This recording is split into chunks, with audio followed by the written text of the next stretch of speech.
Vamos a ir a la palabra del Señor en esta tarde. Les voy a invitar que me acompañen al libro de Romanos, capítulo número 5, versículo número 8. Este va a ser el texto en el cual vamos a estar meditando en esta tarde. Romanos 5, 8.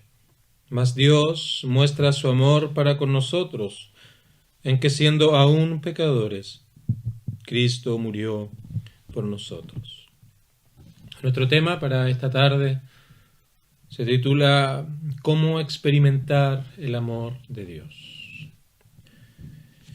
Y este capítulo 5 de Romanos es un capítulo realmente hermoso porque nos habla acerca de la justificación, los beneficios de la justificación por la fe, todo lo que alcanzamos por la obra de Cristo en favor de pecadores. Pero en particular, en este versículo 8 que vamos a considerar en esta tarde, se nos presenta el carácter de Dios de una manera sublime, de una manera tan hermosa, tan maravillosa, que nos lleva entonces a poder entender no solamente algo acerca de Dios, sino también algo acerca de nosotros mismos, acerca de lo que el hombre es, acerca de la realidad en la cual por naturaleza el hombre se encuentra. Y finalmente entonces nos va a enseñar a cómo experimentar el amor de Dios. Ese amor que ha sido derramado, como dice el versículo número 5, ha sido derramado en nuestros corazones. ¿Cómo entonces podemos nosotros experimentar aquella bondad, aquel amor, aquella misericordia de Dios? Y este versículo comienza de una manera notable, de una manera realmente hermosa, porque nos presenta el amor de Dios. Más Dios muestra su amor. Y este es un amor perfecto, es un amor infinito, es un amor inmutable que Dios muestra para nosotros, para el hombre, para el ser humano. Y cuando consideramos el amor del punto de vista del ser humano, es obvio que debemos todos estar de acuerdo que es la virtud más grande y hermosa que el hombre puede tener, por el cual lucha, por el cual se esfuerza. Y en muchos casos, para el ser humano, el amor es sinónimo de felicidad, es sinónimo de una vida completa. Y de hecho Pablo así lo confirma en el libro de Primera de Corintios, cuando dice que ahora permanecen la fe, la esperanza y el amor, estos tres, pero el mayor de ellos, es el amor. Y ya había mencionado que uno puede ganar todo el mundo y saber todo lo que puede llegar a conocer, pero si no hay amor, de nada vale, de nada sirve, es la virtud más grande y hermosa que el hombre puede alcanzar. Ahora, definir amor es una tarea difícil. Es una tarea compleja y puedes encontrar innumerables definiciones. Se ha dicho, puedes buscarlo en internet, simplemente una definición de amor y vas a encontrar que es un sentimiento, es un afecto, es una apreciación, una inclinación hacia alguien o hacia algo en particular, es un deseo de empatía de una persona hacia otra. Pero más allá de estas múltiples definiciones que tú puedes hallar en distintos sitios de internet o distinta literatura, debemos reconocer algo, que el amor es en cierto aspecto misterioso, impredecible. Todos conocen historias de amor, de desamor, de encuentros y de desencuentros, y todo esto a pesar de lo que la razón muchas veces nos señala, de lo que la razón nos dice, y no solamente la razón, sino aún los amigos, los cercanos. Pero aún, a pesar de todas estas advertencias internas o externas que recibimos, a pesar de todo aquello, la vida de las personas se mueve en torno al amor de una manera inexplicable, muchas veces, porque es algo misterioso, es algo impredecible. Personas que, del punto de vista humano hablo, que jamás pensaríamos tal vez que íbamos a tener una inclinación, un afecto, resulta que finalmente aquello se dio. Podríamos hablar más acerca del amor desde el punto de vista del ser humano, pero aquí este texto nos habla y nos presenta un amor diferente, un amor distinto, porque nos habla del amor de Dios. Y de eso, entonces, es lo que queremos hablar brevemente en esta primera parte del mensaje, del amor divino, un amor diferente, un amor superior, un amor infinitamente superior. De hecho, es tan grande, es tan infinito que el libro de Efesios nos dice que el amor divino, el amor de Cristo excede a todo conocimiento, va más allá de nuestro razonamiento, jamás podríamos comprenderlo en su totalidad. Y la razón de esto es que el amor es propio de la naturaleza de Dios y esto nos diferencia precisamente como seres humanos. Juan dice que Dios es amor. Y su expresión de amor ahora descansa en su libre y soberana voluntad. Y no es una respuesta a estímulos externos como ocurre en el ser humano, que responde a estímulos de recibir algo, a estímulos de necesidad o inclusive a estímulos de belleza, a estímulos de ese tipo de cosas que nos llevan entonces a responder con un sentimiento de inclinación o afecto hacia esa persona. Pero el amor de Dios no tiene nada que ver con aquello. El amor de Dios es una expresión, es un ejercicio propio y soberano de su voluntad, no como una respuesta a algo que Dios pudiera recibir. Y básicamente lo que el hombre hace es responde a ese amor divino. No es que hace méritos o algo para poder ganarse aquel amor. El amor de Dios no funciona como el amor del hombre que responde a eventos externos, a estímulos. El amor de Dios es un ejercicio soberano, libre de su voluntad, que ama, porque Él es amor. Su esencia, su naturaleza es amor. Y un creyente verdadero, un hijo de Dios, puede entender esto con claridad. Porque Juan en su primera carta nos señala que el creyente, ahora aquel que ha confiado en Cristo, nosotros amamos a Dios porque Él nos amó primero. Él, en su soberana voluntad, en su plan perfecto, nos amó y el hombre entonces ahora responde a ese amor con amor. Entonces te das cuenta que no hay manera, esta salvación por obras que muchos sostienen.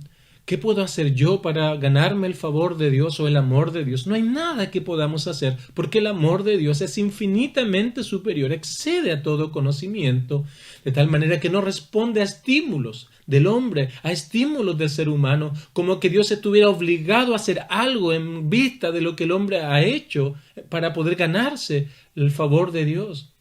El amor de Dios es algo completamente diferente. Y este pasaje precisamente nos muestra esta expresión profunda del amor, porque este amor es mostrado a pecadores, a hombres y mujeres que ofenden a Dios diariamente, que son indiferentes a Él, que le rechazan de manera activa en muchos casos. Y a pesar de esa actitud rebelde, a pesar de esa actitud indiferente, a pesar de esa actitud ofensiva, desde el punto de vista humano es obvio que no debería recibir amor, pero Dios entonces ejemplifica esta expresión de amor, para que me entienda, como un ejercicio libre de su voluntad, mostrando, manifestando su amor a hombres y mujeres que no lo merecen. Ese es el Dios de amor. Un amor sin paralelo, un amor inigualable. Es un amor perfecto, un amor puro. Dios muestra su amor santo, que no hay nada externo a Él que pueda añadir o quitar a esta naturaleza de amor de Dios que es amor. Entonces no pierdas tu tiempo intentando ganarte el favor de Dios por medio de dar cosas a Dios como para recibir algo a cambio. Esa no es la manera en cómo Dios muestra su amor.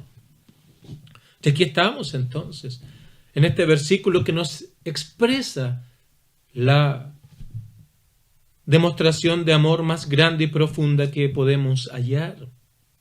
Dios es amor, es una de las expresiones más hermosas de la Biblia. Pero no podemos comprender el amor de Dios sin tener una visión más amplia de su carácter, de lo que Él es. Y eso lo encontramos en este mismo versículo, de hecho. Es un versículo realmente hermoso, porque muchos se quedan con la idea de Dios como simplemente amor. Dios es amor, así que Él al final de los tiempos, en el último día, simplemente va a pasar por alto toda mi vida, porque Dios es amor y Él tiene la obligación casi de pasar por alto todo aquello. Pero eso desvirtúa completamente lo que Dios es. Desvirtúa completamente la naturaleza de Dios. Y en este versículo encontramos no solamente su amor, sino su santidad y justicia. Cuando uno va, por ejemplo, a comprar pinturas a algún lugar, le ofrecen una paleta de colores para que podamos elegir, innumerables. Cuesta mucho seleccionar alguna pintura. Pero si la persona que nos atiende nos mostrara solamente 2 o 3 colores, por supuesto uno diría, hey, ¿dónde están los demás? Necesito tener la visión completa. Pero muchas veces con Dios hacemos lo mismo. Tan solo queremos mostrar el amor y pensar en Dios con respecto a su solo amor. Pero Dios es más que solo amor. En su esencia, en su naturaleza, también encontramos santidad, justicia, que es lo que hallamos en estos versículos. Mira el versículo número 8 cómo continúa. Mas Dios muestra su amor para con nosotros. Pero aquí está la clave, en que siendo aún pecadores. Porque esto nos lleva a considerar la santidad de Dios. Y a la luz de la santidad de Dios podemos entender nuestra propia condición. La santidad de Dios nos habla de su perfección moral, de su excelencia, de su pureza, que es inmaculado, sin mancha. No puede haber en él pecado, pero tampoco puede tolerar el pecado.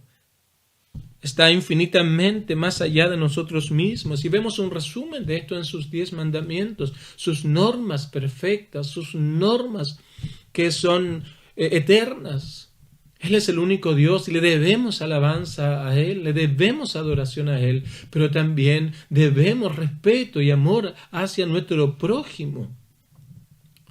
Una ley pura, santa, justa y buena. Y cuando vemos y entendemos esto, es que nosotros podemos ahora considerar nuestra situación desde un punto de vista correcto, porque solo a la luz del conocimiento del Dios Santo es que podemos conocer la realidad del ser humano, podemos conocer y comprender lo que es la doctrina de la depravación del hombre. Y esto es realmente importante, queridos amigos, porque si tenemos una comprensión deficiente acerca de la condición del hombre, de la naturaleza del hombre, nos llevará a tener puntos de vista equivocados acerca de la manera en cómo el hombre puede alcanzar salvación. Tener un concepto errado de lo que somos delante de Dios nos va a llevar a pensar, por ejemplo, que podemos ganarnos la salvación, podemos hacer méritos para obtener algo a cambio. Puntos y caminos cerrados de cómo realmente podemos alcanzar salvación. Y cuando hablamos de depravación total, no estamos diciendo que el hombre es tan malo como pudiera llegar a ser. Muchas veces vemos en las noticias casos terribles de personas que han hecho cosas terribles, absolutamente rechazables. Pero obviamente aquellos casos tal vez nos muestran hasta dónde puede llegar la maldad del ser humano. Pero el hombre no es tan malo como pudiera llegar a ser cuando hablamos de esta doctrina de la depravación del hombre, o que sea incapaz de reconocer en ciertos aspectos la voluntad de Dios, y por eso muchas personas viven una vida religiosa, pero aún no han experimentado el verdadero amor de Dios. Tampoco decimos que el hombre sea incapaz de hacer algún bien o tener cierta misericordia en favor de sus prójimos, de sus semejantes, eso lo vemos a diario, pero aquello no es señal de poder haber experimentado el amor de Dios, porque en muchos casos hay una buena intención detrás de aquello, pero aquello no lo podemos hacer esperando recibir algo a cambio de parte de Dios. También, cuando hablamos de la depravación del hombre, no estamos diciendo que el hombre es incapaz de rendir alguna lealtad externa en la adoración a Dios. Señor, Señor, dijeron algunos, en tu nombre hicimos muchas cosas. Pero el Señor les dijo, no os conozco, nunca os conocí. Ustedes nunca han experimentado realmente el amor de Dios. Entonces, cuando hablamos de esta doctrina de la condición natural del hombre caída, estamos diciendo que cuando el hombre cayó en el jardín del Edén, cuando el hombre pecó allí, cayó en su totalidad, de tal manera que su personalidad completa fue afectada por la caída, y ese pecado entonces se extendió a la totalidad de sus facultades. Su voluntad, todo lo que el hombre decide, todo el camino que el hombre toma, está contaminado por la caída. Su voluntad, su mente, cada pensamiento, cada idea, cada plan, cada imaginación ahora está tocado, trastocado, alterado por la caída. Entonces ya no hay pensamientos de verdadera bondad, un pensamiento de honrar al Señor, un pensamiento de vivir para Él, sino más bien pensamientos, imaginación, planes para poder satisfacer nuestros propios anhelos, nuestros propios deseos. Las emociones fueron trastocados, los deseos, los sentimientos, y todo ahora lo hacemos en base a lo que nos agrada, a lo que nos da placer. La caída trastocó, alteró, afectó toda la naturaleza del ser humano, y aquello es lo que conocemos como el pecado original, el pecado universal del hombre, está alterado, afectado en su totalidad. Y cuando entendemos esto, es que tenemos una explicación real y verdadera para el rechazo a Dios del ser humano, para el ateísmo tan en boga en estos tiempos, y para cualquier indiferencia a Dios. Todo aquello se explica precisamente en esta condición caída del ser humano. Todo sufrimiento, toda enfermedad, toda pandemia, toda soledad, toda depresión, todo aquello es explicado en esta doctrina de la condición caída del hombre, de la depravación total del ser humano. Aún también explicamos los abusos que se realizan en la sociedad. Los abusos que vemos diariamente a nivel político, a nivel económico, a nivel social.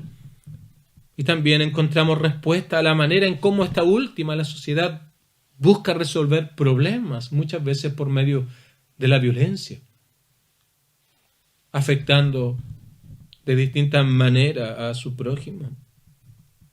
Entonces, las consecuencias de esta caída es que ahora lo vemos en la vida del hombre de manera diaria, viviendo para sí mismos. Queridos amigos, esto no es culpa de Dios.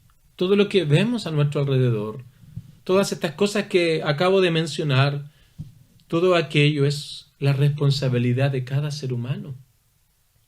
Y el hombre, por ende ahora, como consecuencia de esto, vive para sí mismo, sin interés en los asuntos espirituales, sin interés en Dios ni en las leyes santas de Dios, sin un entendimiento espiritual verdadero, sin una comprensión real de quién es Dios, siendo indiferentes a su bondad a pesar de todo lo que recibimos en su gracia común. Él hace llover sobre justos e injustos, tomamos de su aire, de todo lo que Él ha creado para nuestro propio beneficio, y nos hemos olvidado de aquel que nos ha dado todas las cosas, envaneciéndose el hombre en sus propios razonamientos, cambiando la gloria de Dios y poniendo aquello en creación, en hombres, en animales. Y no estamos considerando a Dios de manera seria, lo que Él es, pero tampoco lo que Él ha hecho. Y todo esto lo podemos entender a la luz de la perfección, de la pureza y de la santidad de Dios.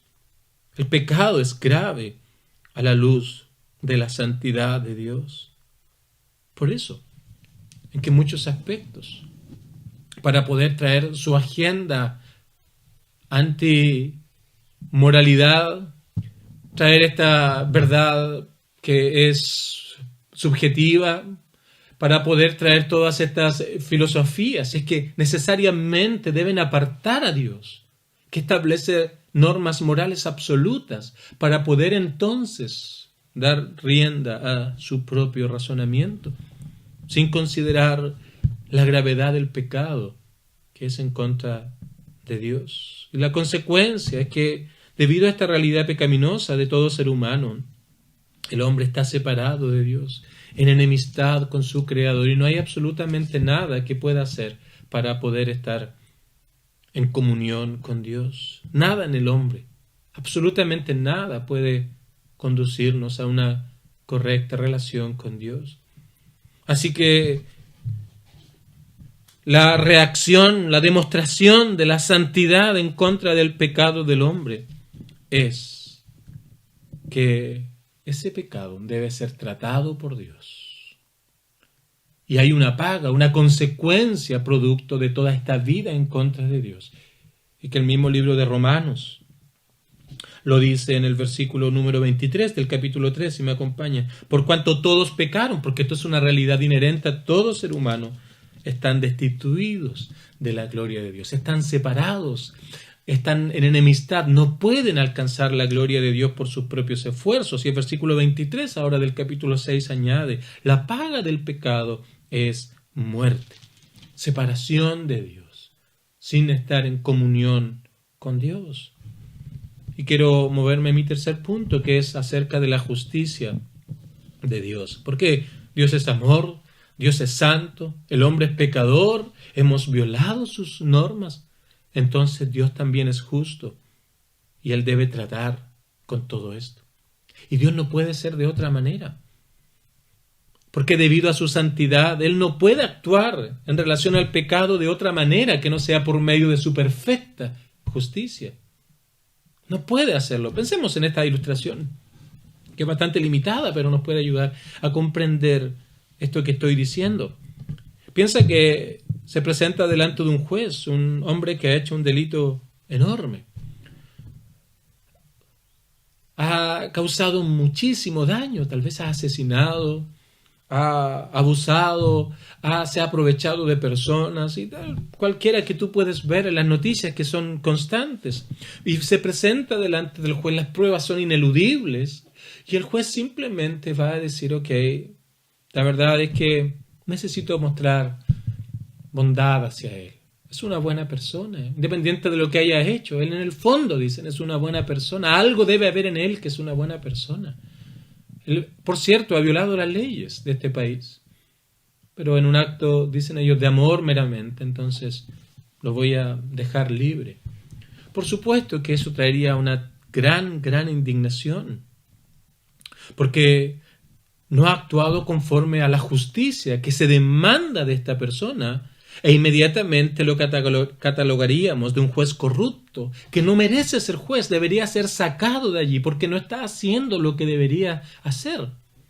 Entonces, cuando hablamos de Dios, obviamente debemos ser consistentes con nuestro pensamiento. Si Él es un Dios de amor, si Él es santo, tiene sus normas, y Él es un Dios justo, entonces Él debe aplicar su justicia. Él debe aplicar entonces el castigo justo, lo que merece, el acto de ese hombre en contra de él, de tal manera que él pueda, él sea y él siga siendo Dios. Él no puede hacerlo de otra manera. Él no puede rebajar su justicia. Entonces él debe hacerlo. Mi pregunta es, ¿crees que Dios pasará por alto nuestra vida indiferente a Él? Todavía tienen la idea de un Dios de amor que está con cataratas y que no puede ver lo que nosotros hacemos. ¿Piensas que Él va a tener por inocente aquel que ha vivido una vida en contra de Él? Él no puede tolerar la maldad del hombre en contra de sus normas. Y en base a su justicia, Él debe tratar con aquel pecado, debe castigar aquello. Y la sentencia es, como ya he leído, estar destituido de su presencia para siempre. Pero aquí tenemos la promesa del Evangelio, queridos hermanos, tremendas y hermosas palabras, que Cristo entonces, que Dios proveyó un sustituto, un representante, para que Él entonces cargara las consecuencias del pecado, para que el castigo que nosotros merecíamos fuera cargado sobre aquel que iba a ser nuestro representante, de tal manera que el hombre pueda pagar la deuda, pueda ser hallado justo delante de Dios, no en sus propios méritos, por supuesto, no puede hacerlo, sino en los méritos de aquel que ha dado y ha pagado la deuda que el hombre tenía. Y eso es lo que el texto añade al final. Tremendas y hermosas palabras. Siendo Dios amor, siendo el santo, y a la luz de esa santidad somos pecadores y no podemos alcanzar la gloria de Dios porque no podemos pagar por nuestro pecado. Entonces Dios muestra ahora su justicia y lo hace sobre Cristo en la cruz del Calvario. Dice el texto, Cristo murió por nosotros. Él, nuestro Salvador, llevó la ira santa de Dios. Llevó el castigo por un pecado que no era suyo. Él vivió en perfecta obediencia a Dios. Pero Él fue a la cruz del Calvario como el más grande pecador, para que el hombre pecador ahora fuera hallado justo delante de nuestro Dios. Ese es el Evangelio. No se trata de conejitos. No se trata de huevitos de Pascua, ni de privarse de ciertas comidas algunos días del año, de pesebres, de regalos. No tiene nada que ver con ello. El Evangelio trata acerca de la sentencia de muerte de un pecador puesta sobre Cristo en la cruz del Calvario, para que ese pecador pueda ser declarado justo delante del Dios de amor, del Dios santo y del Dios justo. Ese es el mensaje de buenas nuevas. Ese es el mensaje de salvación, que Dios actúa en relación a nuestra lamentable situación para con Él, enviando a Cristo a la cruz para llevar nuestro propio pecado, las consecuencias de nuestra vida en contra de Dios. Un gran predicador de siglos pasados resumió toda su teología diciendo simplemente, Él, hablando de Cristo, Él murió por mí. Y aquí está, de donde Él obtuvo esta idea, porque en este versículo se resume no solamente el carácter de Dios, no solamente el carácter del hombre, sino se resume la más grande obra que tú puedes oír y conocer, la obra redentora de nuestro Salvador en la cruz del Calvario. Y quiero concluir ahora respondiendo a la pregunta con la cual comenzamos este mensaje, porque Pablo dice, Dios muestra su amor. Él manifiesta su amor, Él expresa el amor de Dios. La pregunta es cómo experimentar el amor de Dios. Y en primer lugar es un reconocimiento. No es algo ciego esto, hermanos. La fe no es algo que no tenga sentido. En primer lugar, es un reconocimiento que he sido alcanzado por la caída, que yo soy pecador, que tú eres pecadora o pecador. No es la sociedad, no son mis padres, no son mis amigos, no es la vida que me ha tocado, no son las circunstancias difíciles, es mi naturaleza, es mi ser que está inclinado al mal. Es un reconocimiento de quién soy, a la luz de reconocer quién es Dios y que hemos actuado en contra de su santidad, su pureza, de sus normas. Es un reconocimiento de que merecemos el castigo, merecemos la pena por violar las normas de Dios, merecemos estar separados de Él para siempre bajo la condenación eterna, pero también es un reconocimiento que solo Dios puede salvarnos. No son nuestras obras, no es nuestra religiosidad, ni siquiera son nuestras buenas intenciones. La salvación es del Señor, la salvación es de nuestro Dios, y le pedimos a Él que Él pueda obrar en nuestra vida, que Él pueda cambiar nuestro corazón, cambiar nuestra naturaleza, dándonos una nueva vida, viendo la incapacidad de poder hacerlo por nosotros mismos. Y nos arrepentimos de esa vida que llevábamos. Y ahora también confiamos en Cristo de manera total y absoluta, sin nada de autojusticia, sin nada tratando de ganarnos el amor de Dios por medio de algo que nosotros podemos hacer. Absolutamente nada de autojusticia, sino una comprensión de lo que Cristo hizo en la cruz del Calvario, que Él pagó mi deuda, llevó mi castigo, y Él entonces satisfizo la ira santa de Dios por por haber actuado en contra de su santidad, Él allí en la cruz tuvo que experimentar las consecuencias de todo aquello para satisfacer las justas demandas de la justicia de Dios. Queridos amigos, este mensaje es para ti, que hoy día están mirándonos. No esperes ser mejor para venir a Él. Como dicen muchos, yo quiero ser mejor, quiero cambiar un poco. Mira lo que el texto dice, siendo aún pecadores. No es para personas moralmente correctas, para aquellos que dicen que son buenos o justos. No esperes ser mejor para venir a Él, porque jamás lo podrás hacer, dada la condición en la cual se encuentra cada ser humano.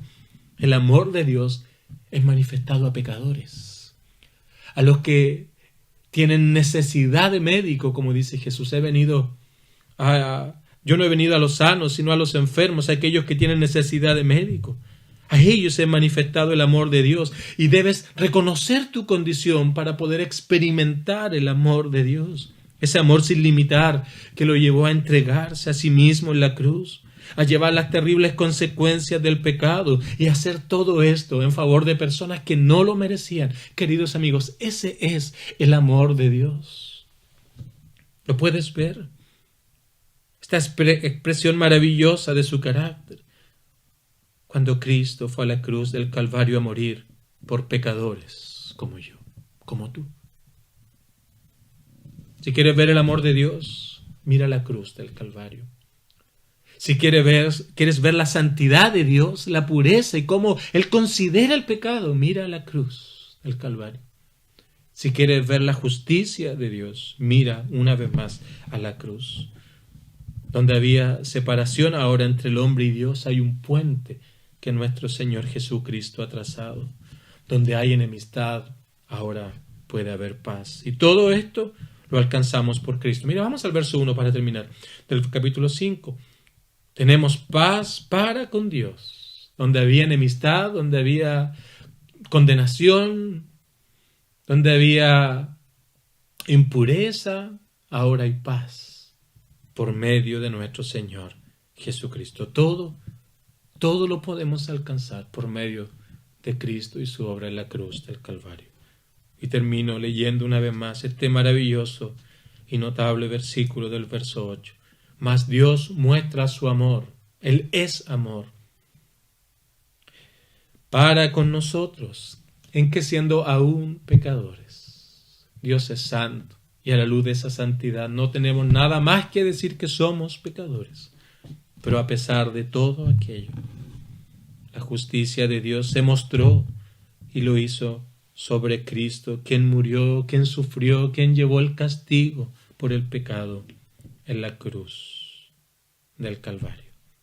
Que pueda el Señor, de manera amorosa y tierna, traer este temor, esta convicción de pecado, de justicia y de juicio, y seas atraído por su propio poder, por su propio amor, por su propia bondad y misericordia, para que puedas hallar perdón y vida eterna. Que el Señor nos ayude a todos.